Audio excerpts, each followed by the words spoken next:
23 කෑගල්ල මණ්ඩාරනායක ජාතික පාසලේ ශිෂ්‍ය පාර්ලිමේන්තු මැතිවරණ සඳහා විශේෂම සමාරම්භය සනිටුවම් කරන අවස්ථාව තමයි නාම යෝජනා බාර ගැනීමේ අවස්ථාව.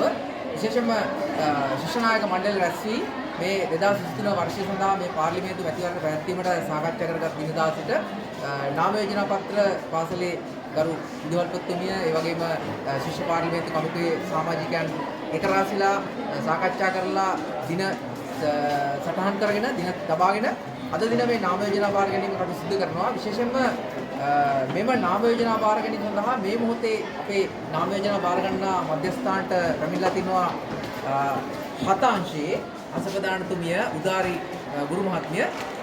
අපිට කියන්න ගුරුතුමිය මේ ඔබතුමේ අංශයේ කොහොමද මේ ශිෂ්‍ය පාර්ලිමේන්තු මැතිවරණ සඳහා අපේක්ෂකයන් තෝරාගත්තේ?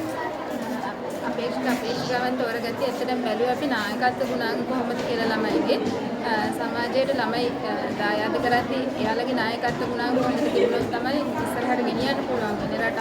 ඒ හින්දා නායකත්ව ගුණාංග කොහොමද කියලා තමයි පළවෙනියටම බැලුවේ. ඒත් එක්කම අධ්‍යාපනයේට කොහොමද එයාලගේ දක්ෂතාවය තියෙන්නේ, ඊට පස්සේ අපිත් එක්ක වැඩ කරද්දී ගුරුවරුත් එක්ක වැඩ කරද්දී කොහොමද එයාලගේ සහයෝගය තියෙන්නේ, ඒ වගේම අපි කියන දේට කොහොමද එයාලා අනුගත වෙන්නේ, ඊළඟට එයාලගේ තියෙන කතිකත්වය, ඒ වගේ ලක්ෂණ ගොඩක් දරුවොත් එක්ක කොහොමද සහයෝගයෙන් වැඩ කරන්නේ, ඒ දේවල් ගැන බලන තමයි අපි දරුවෝ තෝරගත්තේ.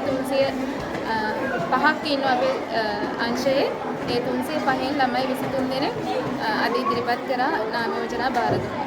ඒ 300න් ළමයි 23ක්. ඒ තෝරාගෙන තව ඔබතුමේ භාවිත නිර්ණායක මොනවද?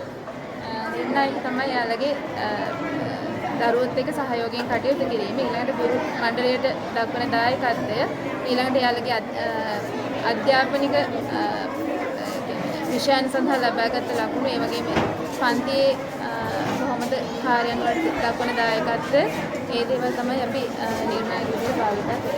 ඔව්. මේවින් ස්තුතිවන්ත වෙනවා විශේෂයෙන්ම අපේ ශිෂ්‍ය පාර්ලිමේන්තු මැතිවරණ සඳහා මේ නාම යෝජනා පත්‍ර ඉතාමත් කාර්යක්ෂමව සහ පිළිවෙලට සකස් කරමින් අපේ නාම යෝජනා මණ්ඩලයට බාර දීමට අපේ හතාංශයේ අංශප්‍රධානතුමිය කටයුතු කරා. ඉතින් අපි හතාංශයේ අංශප්‍රධාන උදාරි ගුරුතුමියට ශිෂ්‍ය පාර්ලිමේන්තු සංවිධායක කමිටුව වෙනුවෙන් මේවින් ස්තුති පුදනවා.